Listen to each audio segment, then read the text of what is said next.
And then we have a little bit of more information for you about how this will work. Sarah, did you want to explain about the outcomes for today? Sure, I would love to.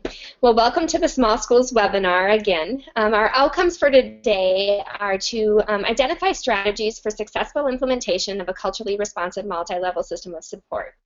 Gilman and Northwood have volunteered to share their implementation stories regarding their journey of implementing a culturally responsive multi-level system of support or their RTI framework for their school. We're also, an outcome was to identify potential roadblocks that they may have had along their journey and to learn strategies to overcome challenges that they also have had along their journey as well. All right. Together, we are on our continued journey of learning together, and this was one of our ways of just providing some networking opportunities among schools, small schools, regarding implementation. Sure. Thanks, Sarah. And just so you know, I shut off my webcam during that to save some of that audio for our participants. Just the logistics in this, that all participants will remain muted. We'll keep the presenters muted until it's their turn to present. As you have questions, please type them in the question area. Sarah and I will be looking at the questions, monitoring them, and we'll send them on to the presenters. And then we'll have reflection time at the end for additional questions.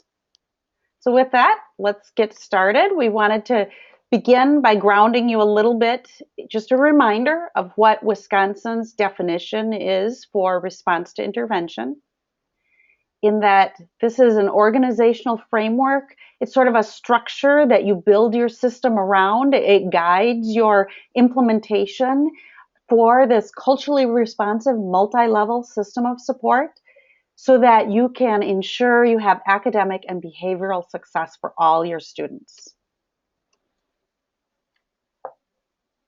The graphic that you see on your screen right now is Wisconsin's vision or framework for response to intervention, or a culturally responsive multi-level system of support. This graphic helps us understand there are three essential elements to this graphic of high quality instruction, balanced assessment, and collaboration. Culturally responsive practices are the heart of this graphic. As we're thinking about these three essential elements, we are making sure that we are being responsive to the needs of the students that we are serving in our schools and our districts. Hence why no two RTI frameworks or culturally responsive multi-level systems of support look identical in different schools. So we really, the decisions you make regarding your system are local decisions based on the students' needs you serve. Within this framework, you will find three levels, or tiers you might call them, in your school or in your district. They are universal, which we know is our best prevention, selected, and intensive levels of support. For each of these levels, we have increased intensity of supports for our students that we serve. And I think Sarah made a really great point, especially since we're going to hear from two schools about what their multi-level system of support looks like. It is not advisable to try to take another school's system and just plunk it into your school and expect it to be effective for the students you serve. That is not likely to be very successful for your students. So we learn ideas and strategies from these schools, but we don't try to replicate their system exactly. That may not be effective for our schools. So thank you to both Northwood and Gilman for volunteering to share their successes and challenges along their implementation journey with others. And we hope that we all can continue to learn and to grow together as we implement a culturally responsive multi-level system of support across the state. So with that, we are going to turn things over to Gilman. And so I'm going to start their audio. Let's see, for Brenda. We have Brenda Thompson and I think Georgia Kraus, the district administrator. I think they're together. And I'm going to stop showing my screen and I'm going to change the presenter to Brenda.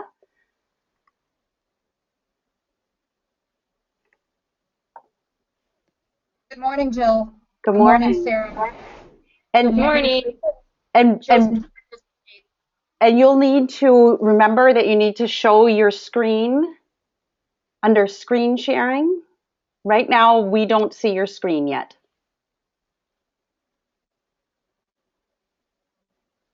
Okay, how's that? It's going to take us. Yep, there it goes. All Here right, we go. there we go. And then you just play your slideshow from the beginning, and it'll go full screen for us. Sounds perfect.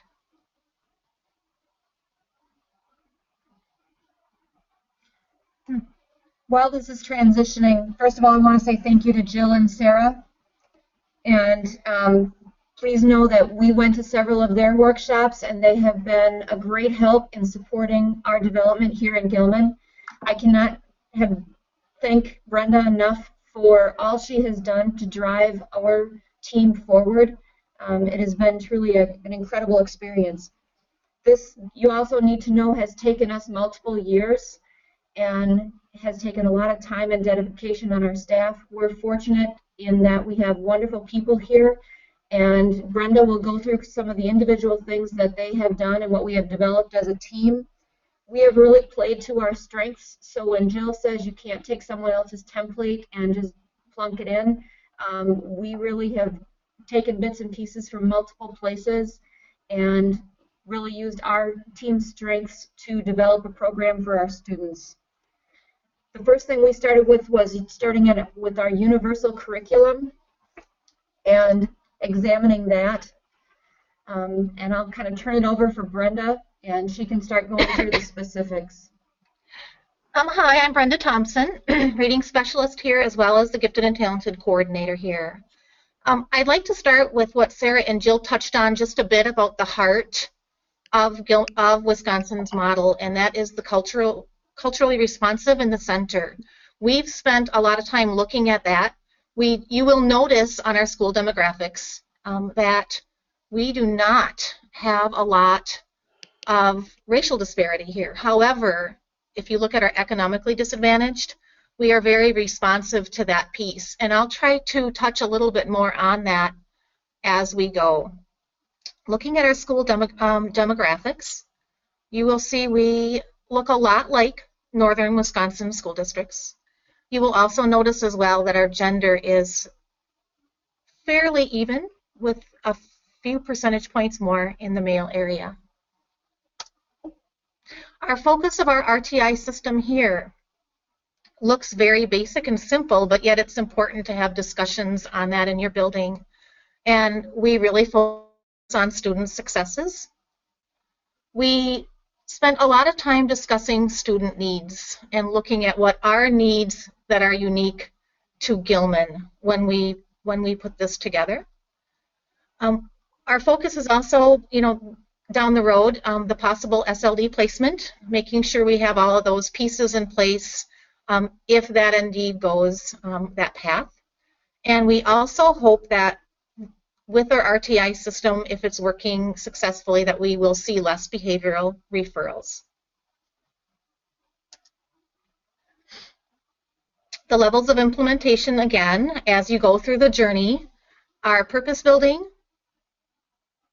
and then you move on to infrastructure, and then, of course, initial implementation, and finally, full implementation.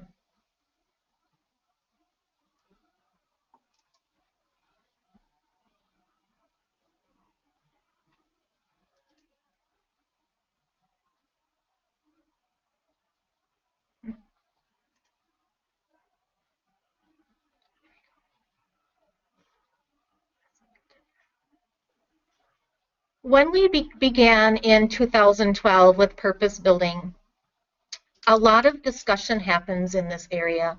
And this is where, in our school, we identified needs.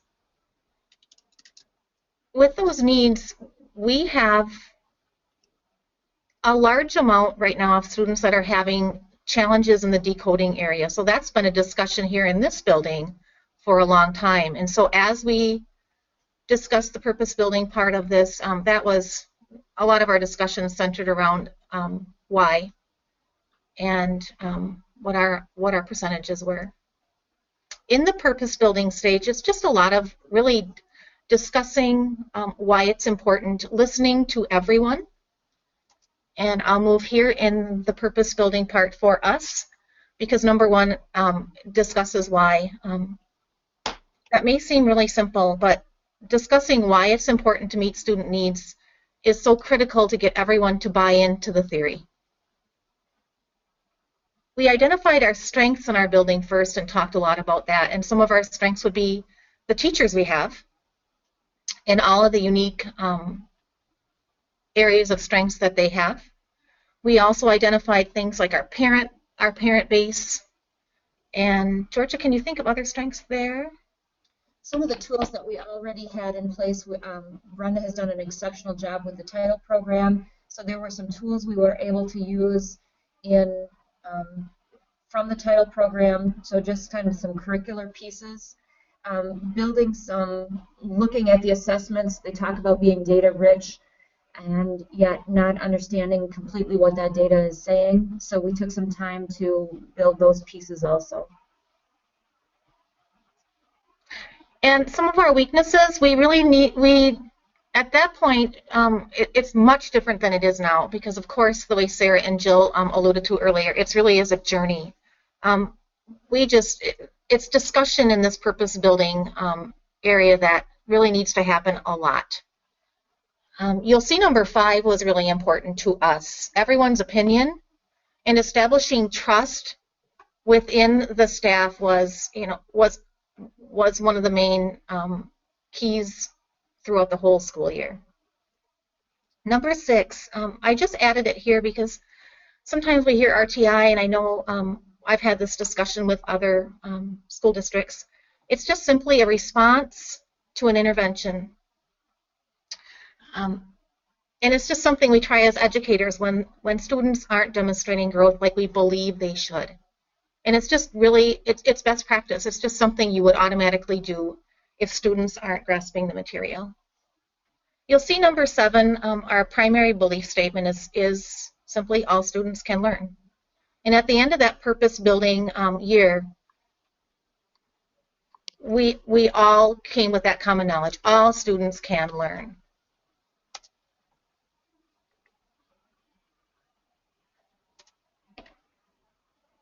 And moving on then to the infrastructure, that would be as we planned for meeting students' needs in this type of system.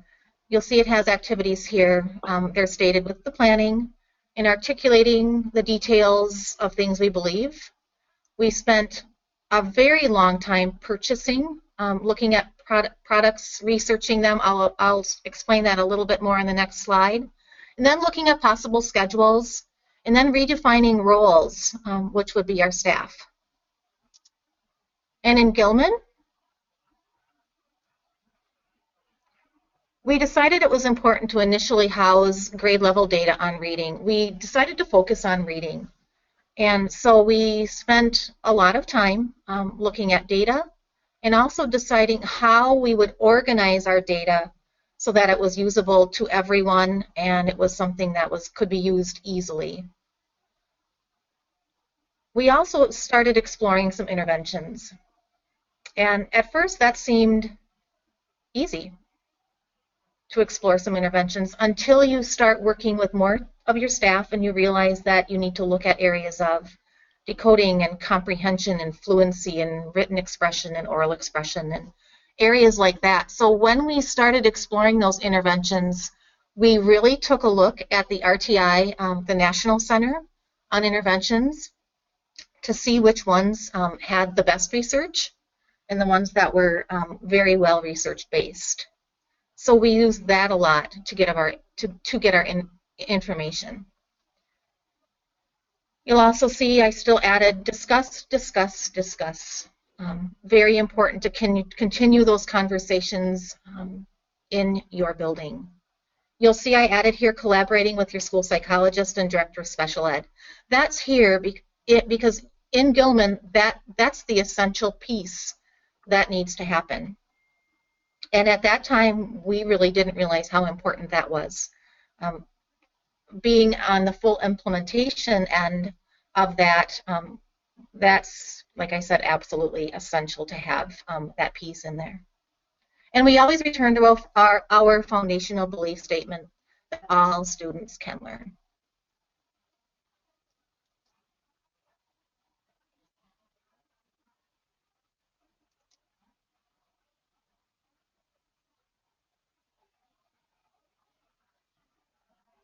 So the third step with initial implementation is just trying it out. Trying all those things that you discussed and believed in your staff, and all that trust building that you did as a team. And you start just testing the waters and seeing what works and what doesn't work. This is real awkward at first. We tried a lot of different things that I can say now we would never go back and do. But at that time, that's just that journey, which is so important to not feel like something you're trying is wrong. It just takes a lot of trials to get that right. You'll see the activities that that should be done in this stage. And then we'll go to in Gilman. So we started this then in 2012. And when we started, we tested the waters with Words Their Way. We tested it with just that one at first, believe it or not, which we wouldn't do now. But like I said many times, it's a journey. And we chose that one because that's a very reliable resource. You'll find it on the RTI intervention list for Wisconsin. And we all decided when we first started that we would give a pretest. And that is how we regrouped our students in grades 1 through 4. As we did that, there was lots and lots of discussion regarding the advantages of assessments and how useful those tools were to see what the growth was with students. During the fourth quarter of that year, you'll see we practiced using data, administering those pre-tests and post-tests, and we discussed different times for an RTI block of time when we were doing that. And we administered a post-test, so we were using some other data there. This was the first year that we were exploring very detailed data charts, which have now become a real essential piece in every classroom. And we had meaningful conversations during that time around the growth the students were making and how we knew what the growth was, and we relied on that data to back up what we thought we were seeing. There were some challenges in that time block that we used, and we also discussed ideas to improve this concept. At that time, we used for our progress monitoring tool, EasyCBM.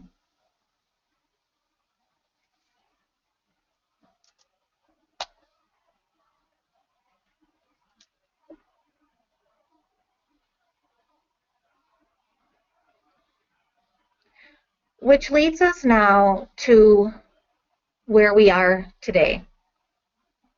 And the general activities in our state for refining that are deepening expertise and fluency, streamlining and constantly refining what's going on in your building in regards to meeting student needs. The documenting of practices, which in our case we use grade level data charts as well as a district level data piece, and then just planning for sustainability. So in Gilman, and you'll see some of our years there as we went along. There's that grade level data chart. And we now realize we needed many interventions to meet those needs of our students. And this is where we worked with our school psychologist as well as our director of special ed, so that we were meeting needs of not only just one area maybe of decoding, but we had tools ready to be used for all of those different areas in reading.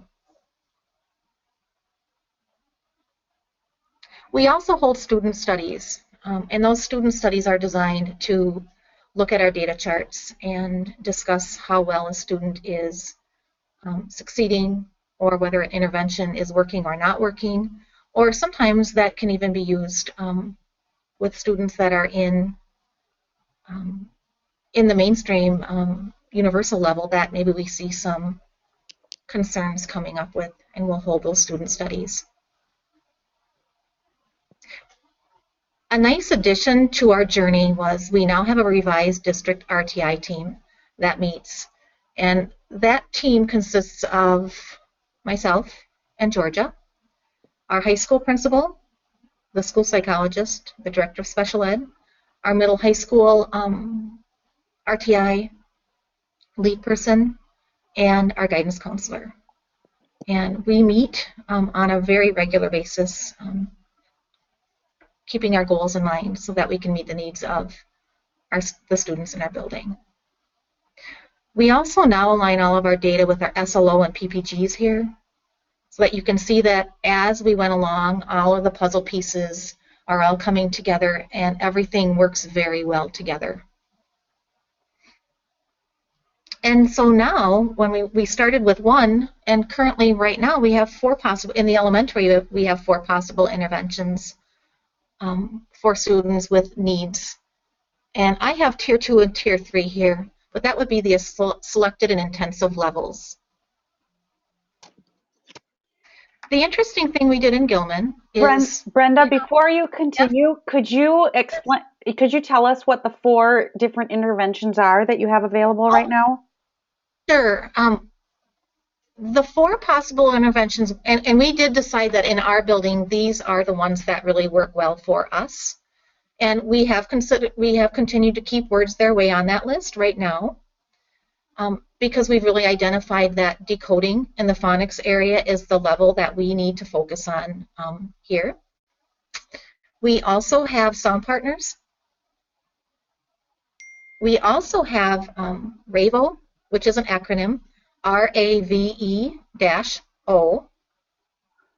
And we also have a program called Reading Magic, where we have partnered with a reading clinic in Madison, and we work back and forth with that clinic there, which provides us support here for the unique needs we have with our students.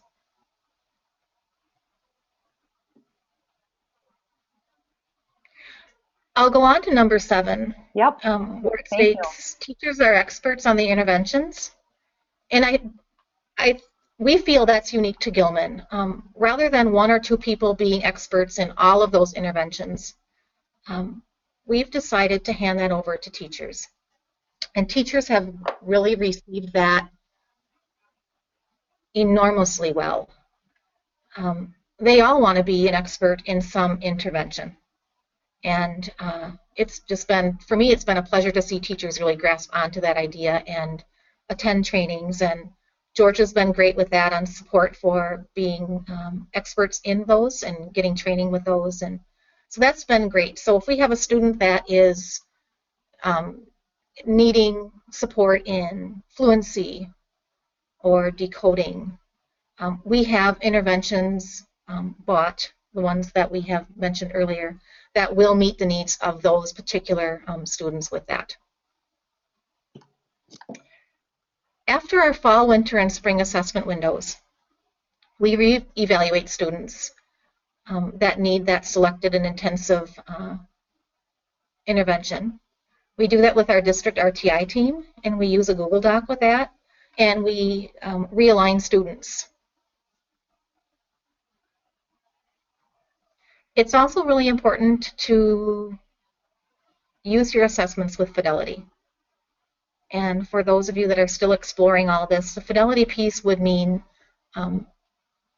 how often those teams meet, whether it's in a small group or a one-on-one situation, as well as using the time that that intervention that you purchased says you should use it for.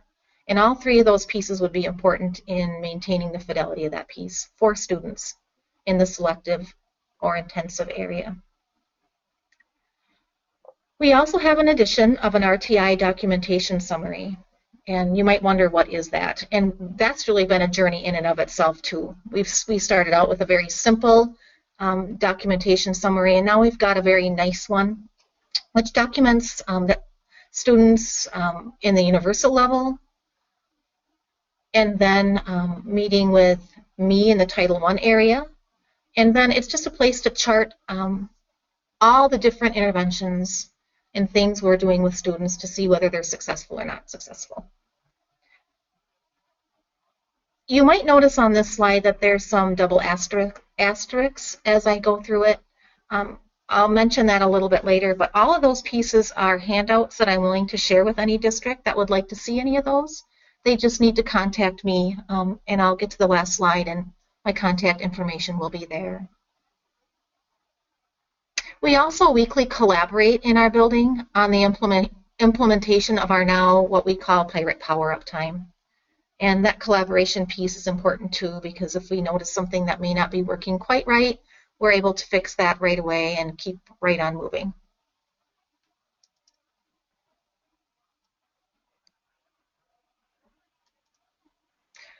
On the next couple of slides, I've just added some of those handouts if any of you would be interested in getting any of those. This is just a snapshot of 2 pages of our student study that we have. It's Brenda, just things that we document. yeah, Yes? Brenda, you know, if all, Yes. I think all of our participants would love to look at those handouts. And so actually, if you sent them to me, I can, through GoToWebinar, email them to the whole, all the Perfect. participants. So that'll I can save put all that you, together. yeah, that'll save you from getting 30 emails. And we can do it quickly with just one click of a button. Great. This one is an essential piece as well. And I just talked to, I don't know if everybody else could hear you, Jill and Sarah, but I will send those to Jill and Sarah, and they will get these handouts to you. As we went on our journey, we're now looking at us as teachers, we're looking at ourselves as educational physicians. And this handout just kind of goes through the way we look at ourselves in our building. We are teachers, but we're more than that now, much more than that. This is just a snapshot of our collaboration schedule in case some of you would be interested in getting that going. And finally, the results. Is it working? George and I would both agree, yes, it's definitely working. Teachers intervene much earlier. And you'll see number 2, too much data. I see a lot more from teachers. There's a lot of concern for students earlier, which is a great thing, but I think sometimes we're even over-concerned. And that's why the data piece is great, but unique to Gilman is, in other school districts as well, but we really do use our data. The teachers really rely on that to drive what they do in their classroom.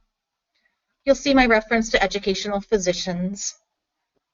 Summer school. Our summer school is looked at differently here now as well when we started looking at our data and holding our meetings. We have some students that we know need to come in weekly and continue working on reading to keep that reading level, to maintain that reading level. Many of our students show a lot of summer slide over the summer. So with some of those students, we really recommend that, and we have teachers that are willing to do that throughout the whole summer every week. Group book studies have helped. We decide on those and meet and have during our collaboration time each day, we'll meet with that book study, and we add that into our daily teachings in the classrooms. One area we know we need to work on some more is refining our enrichment teams, and those are our students that are at the universal level, but they have enrichment needs, and we've discussed that in our RTI meetings a lot, but that's just the area we know we also need to give some time and some strength to. And the 7th one that we've had discussions on is in our building, maybe unique to Gilman, is we've had transitions of school psychologists and director of special ed. And sometimes that would change the opinions of some interventions that we were using. So, and that's been a little bit of a roadblock for us, but I think we're on the right road with that one as well. I also added fidelity. That's really the essential piece we need, is the fidelity piece. That we're doing it 4 or 5 times a week with the correct amount of time each day, and whether or not it's in a small group or a one-on-one situation. And last, our next steps at Gilman. You'll see again, we do need to enhance our GT enrichment side of RTI. And we'll be working on that throughout the year. We constantly refine the Pirate Power-Up teams, and we'll be focusing on that above level, which would be universal area for students. And new is we are exploring some transitions and changes to our district RTI team data dictates and how we'll go about that for most efficient use of all of the team's time. So we'll be going along with that as well. And our last slide just has me and Georgia on there and our contact information if you ever did. And we're really glad that we had this opportunity to share a little bit of our journey with you. Thank you so much. Please feel free to contact either of us. We would be happy to help anybody through this process. And we do have, I have a couple questions for you. First of all, are you school-wide Title I? Yes, we are. Okay. And then in Words Their Way, did you use those with all students in grade 1 through 4 as part of your... When we started on that journey, we did. Yes, we did. Okay. And then the second part of the question is, or did you use it with a targeted group? So you started with it as part of your core instruction. Does that mean now it's part of your targeted instruction? Yes. Okay. I think that's part of an evolving process. I agree. You know, it's not ideal to use it first through fourth. However, I think our team needed some unified intervention that they were all using to just start those conversations. And then as people have become more comfortable and seen more individual student need, our teachers have gotten more specialized in different areas. Great. Great. Brenda and Georgia, this is Sarah speaking. I just wanted to share the celebration that I'm feeling for you around your journey and knowing those steps that you've taken from working with you, and I can just see them shouting out loud and clear. So just know to celebrate along that journey as well. So thank you so much, Brenda and Georgia, for that. Thank you. Sharing. And everyone, if you have more questions as you're reflecting on this, you can feel free to put them in the questions area. We're going to start switching things over now to Northwood, where it's Danny O'Connell and Tammy Denninger. And we're going to unmute them. And then you will need to show your screen. And I'm going to mute Brenda and Georgia. And I do want to warn all attendees, I'm not sure if I set up GoToWebinar correctly, because when I originally set it up, I set it up for 60 minutes.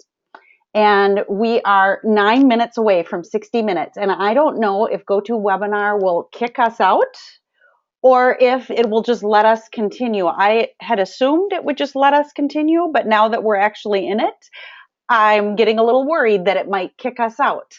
I didn't realize the time for GoToWebinar would start the moment I clicked a button, and it did. So I apologize if we get kicked out. We will then work with our panelists at Northwood and get that figured out for you so that you can hear their message. So I'm so sorry if that happens. We will reschedule or figure something out. So again, I apologize. So with that, I want to turn things over to Danny and Tammy. And we can see your screen and we can hear you. Great job, ladies. I just want to say right away, once we start playing our video, if you can't hear audio, let me know. We have a backup plan, but hopefully you'll be able to hear. So just interrupt us, Jill, if you can't. Okay. All right. Well, we decided to put together a video of our journey, and I guess we'll just click play and take questions when we're done. Danny, before you do that, can you just really quickly share your role and Tammy her role at Northwood really quick? This is Danny speaking. I'm the school psychologist, and this year they extended my time here and my responsibilities, so they call me school improvement specialist, it's great. I get to work with general ed as well as special ed and get to be a part of a lot of different things. And I'm Tammy, and I'm currently the instructional coach, and I've been here for many years. This is my 20th year, so I've been involved in our RTI journey from the beginning. Thanks, ladies. Thank you. Okay.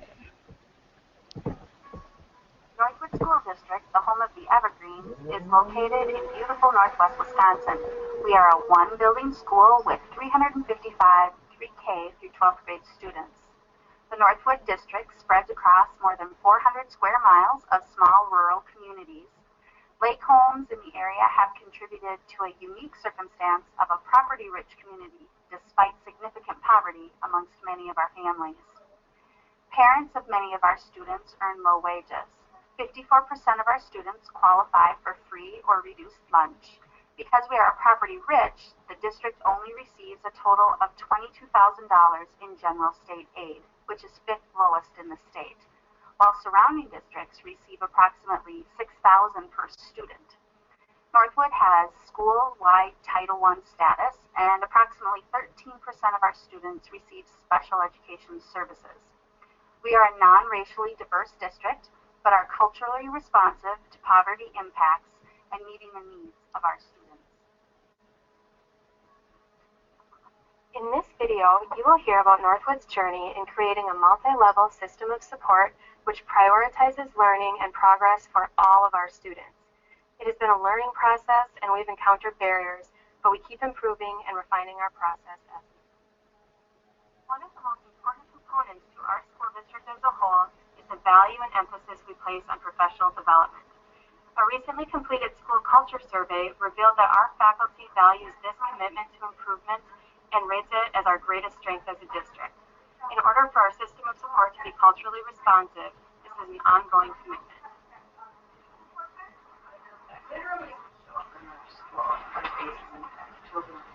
I see meltdowns.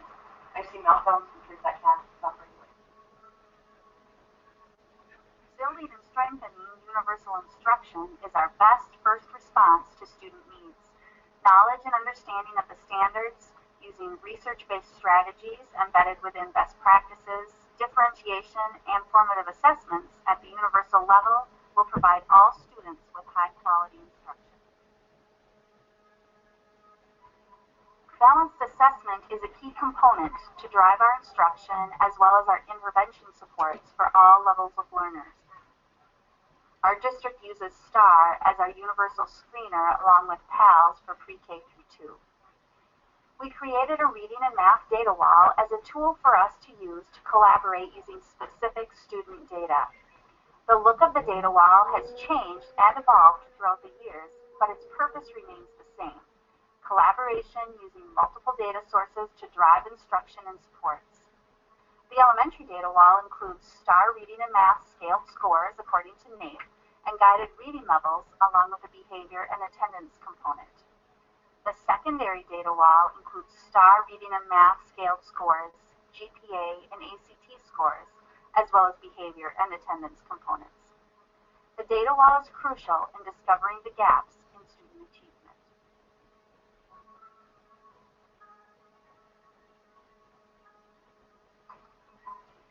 There are guiding questions that we use when we collaborate and work toward understanding our student data. Are there any patterns or groupings? Do you see any discrepancies between guided reading levels and STAR scores? What can we learn about a student with a low GPA but scoring advanced on the STAR? For the student that is scoring minimal, are there behavior or attendance concerns impacting their learning? The questions we ask about the data also drive us to dig deeper. What specific supports does the student need during intervention time? Is it academic, behavior, or social? Using multiple measures of assessment shows us the specific areas a student may need more support, practice, or enrichment. All K-12 students in our school receive a 40-minute intervention whether they are at, above, or below benchmark. We call our elementary interventions target time because all students are working on a targeted skill. Our secondary intervention time is called Evergreen Enrichment. We decided this school year to dedicate one class period each day for the entire high school, and that's going to be our Rti Hour. So we're going to take all of our students, break them amongst all the high school's teachers, and give them some sort of additional support in either reading or math. We're working on a variety of skills like reading comprehension, math fluency, reteaching expected behaviors, or a social skills intervention. But all students are engaged for 40 minutes in addition to the universal instruction. Research and evidence-based supports like leveled literacy intervention, Read 180, Math 180, and Compass Learning are used for all levels of interventions. It's kind of like a program where you are with like other students that are in a similar like skill set. So like today we went outside, we learned some things about lines. We had a chalk line, snapped some lines, and he taught us like how to tell like degrees, like if you know 2 degrees of a triangle, you know it's. To start this class at the beginning of the year, we sat down all the students and we did several inventories. We tried to find an interest inventory, what are the kinds of things the kids like. We also did a learning style inventory. Does each student learn better, you know, hands-on or from books or however, just so that they had a better understanding of how they approach material in the best manner. A hands-on learner and like things like that, and it kind of gives you like your skill sets. We then worked with each student individually to create a learning plan.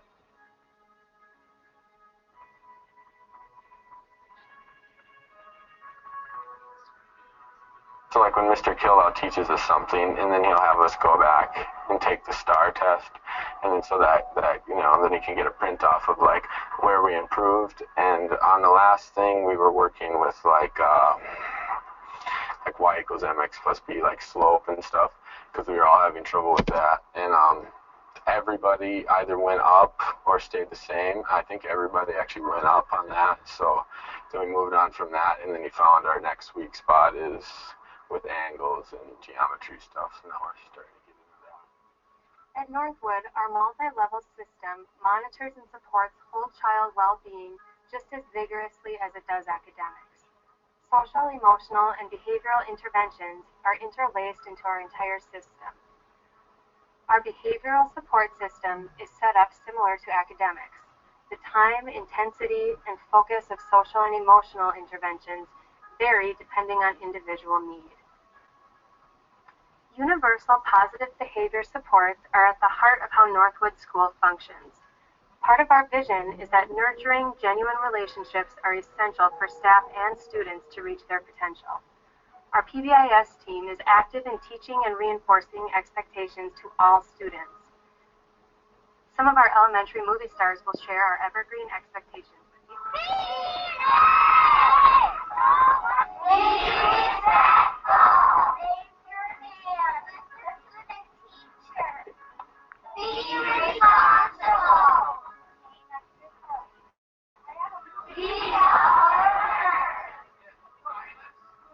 For students who need more intensive help with behavior, we have multiple options, including groups targeting emotional regulation, perspective taking, social skill development, and sometimes individual intensive supports. Some examples of the interventions we use are Superflex, the social skills intervention system, Equip aggression training, zones of proximal development, and the 5-point scale. What was your favorite part of the day? I kind of like I would plan on swing. I would plan on swing. And on the sled and on the side. When academic or behavioral concerns become serious, teachers make a referral to our school district's problem-solving team. This team is comprised of specialists and classroom teachers who come together to dig deeper into what may be going on with a student. The team uses a whole child approach to collect information in all areas of functioning. The team follows a district agenda and keeps conversation based on data, observable behaviors, and various sources of input. The problem-solving team works together to come up with an action plan of how to move forward in intervening with a student. A part of this plan is always a method of progress monitoring and communicating with parents. By the time the student is referred to our problem-solving team, he or she has already received extra support in the area of concern. It is when even more time, intensity, and focus are needed that the problem-solving team collaborates to help support the classroom teachers. Yesterday. Do you remember when we had partners? What were we practicing with our partners yesterday? Remember when someone was pretending to be the teacher? Yes, do you remember that? And what were we learning about? What did we do when the teacher told us to do something? We did it. Yeah, we did that, didn't we? We'll teach Ashley about this. It's called following directions. The problem-solving team is not an avenue to special ed, and it is rare that special ed even comes up in a discussion during the initial problem-solving meetings. However, if the more intensive supports prove unsuccessful, all of the data we need for special ed is in place. This makes for a seamless and efficient referral process. Luckily, our system of support is so effective that only 2 students have qualified for SLD since our problem-solving team was implemented. RTI is the process for achieving higher levels of academic and behavioral success for all students. It's the way we do business in our buildings, day in and day out, bringing together quality instruction, balanced assessment, and collaboration in a multi-level system of support for our students with culturally responsive practices embedded within is throughout our school system. Our students deserve the best efforts by the best educators, and together, that's what we strive for every day at Northwood School.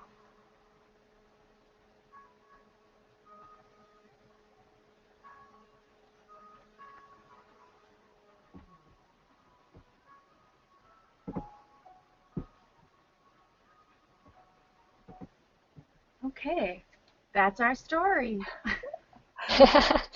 Thank you so much for sharing, Danny and Tammy, and the video that you put together around your implementation journey and where you're currently at today. Really speaks to the volume of the work that the entire staff of Northwood has put in over the course of the last few years. And that's really where my first questions for you were going to come from. So Tammy, could you just talk a little bit about how many years you think that you've been on this journey and kind of where the journey all kind of created and started from? Can you just share that in about a 30-second little update on that? We were really fortunate that we were able to attend a lot of the RTI Center trainings, and I feel like we've been, almost in on the forefront, and it's many thanks to Sarah, since Sarah came from our district. So goodness, what's it been, Sarah? 8 years? 7 years? I think so, and I think it probably started back when we started providing a multi-level system of support through the Reading First grant and reading. Yeah. To really capture some of that buy-in. So I just wondered if you wanted to just spend a couple minutes talking about that, maybe. On the video it makes it look all roses, but it certainly takes a lot of time to begin building that.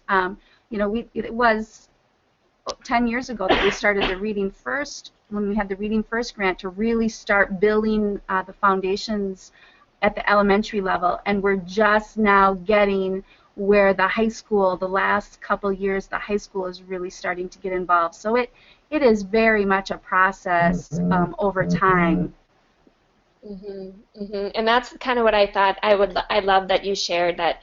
The work really started in the elementary school, but over the duration of the years, even since I have left the Northwood School District, that the process of what that looks like now at the middle and high school has just really evolved as well. The other question that I have is, can you kind of talk to a little bit about the coaching piece of coaching staff to further their implementation of best practices in their classroom and that role that you have in the district? Sure. In fact, a perfect example, we just, anytime that there's questions, challenges, we just had a collaboration meeting this morning with the middle school. So sometimes it's working with the staff on a specific problem or a situation that's come up with, how do we meet the needs of all the students, to going into the classrooms and doing observations. We're working a lot this year on fidelity of instructional practices, going in and doing observations. We've set up non-negotiables that when we go into a classroom, the expectations that we would like to see when we go in. So I go in to do sometimes some co-teaching with staff, sometimes it's sitting down with the teachers to do the planning piece of that, or simply doing observations and looking for those pieces of the non-negotiables or problem solving with them. So that's been a really important piece of that, working together on that. We also have set up a really specific professional development / collaboration time for our morning meetings. And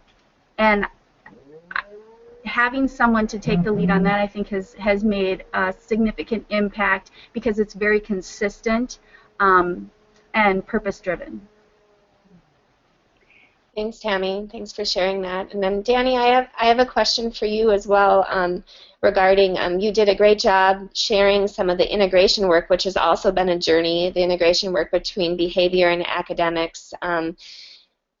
What do you think some of your next steps maybe around that might be? Do you have any future plans or things that you want to continue to refine around that? Obviously, we saw the integration on the data wall of behavior and all of the interventions, but I could also see some professional development on trauma-informed schools and that professional development as well.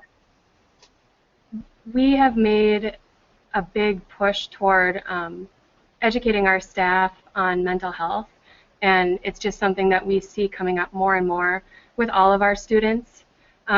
So that's one thing that takes constant conversations, and I mean, I think back to yesterday. I had an IEP meeting for a student, and a student we know has a history of trauma, and even still, the conversation, you have to be so careful not to let it get negative and assigning intention to some types of behaviors that we see. So the whole child focus, it sounds so simple, but it's really not. People really kind of want to separate out issues. I think it just helps us understand them better, but really everything is so intertwined that we just need that to be a part of our conversation all the time. So like with the problem-solving team, we have behavioral and academic components for every single student, and attendance and, family involvement. We just want to make sure we don't miss anything, because I think in the past that's what's happened so much in schools in general. Well, thank you two ladies. Jill, do you have anything else? Yeah, we have a couple questions from our participants. One of them is what program are you using to track behavior? It depends on what intervention we're using. For example, the social skills intervention system has progress monitoring built in. We also have the BASC behavior assessment system for children. They have a progress monitor system that for all different types of behavior, like internalizing, externalizing, anxiety, all those. Great. All areas. As far as a more universal way of tracking behavior, we use our time to teach program and just the number of reflections that students have. Okay. Referrals too are always a small part of that, but we don't find office referrals to be a very good indicator of true meaningful behavior that's going on with kids. Okay.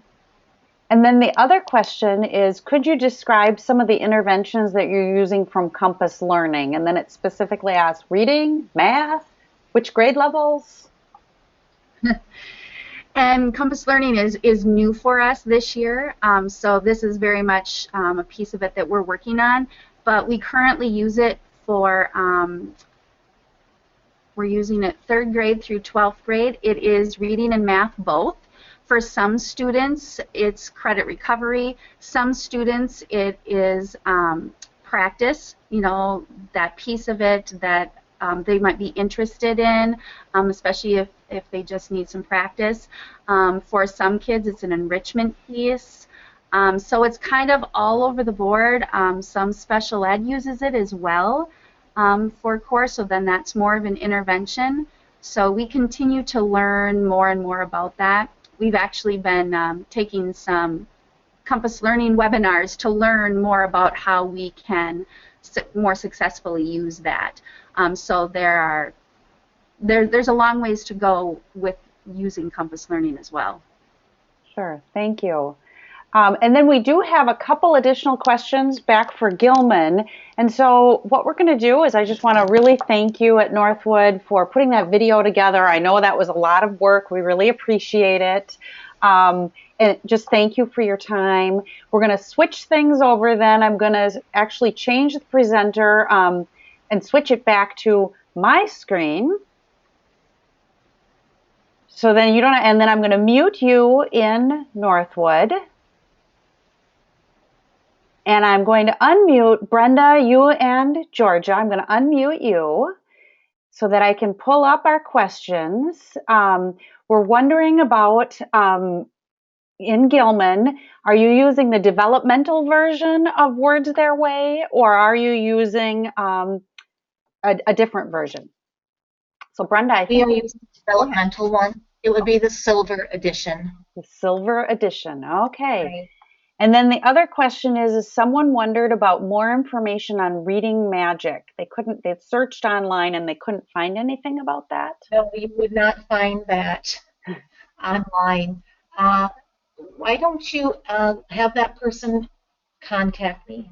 Okay. That is a very new intervention.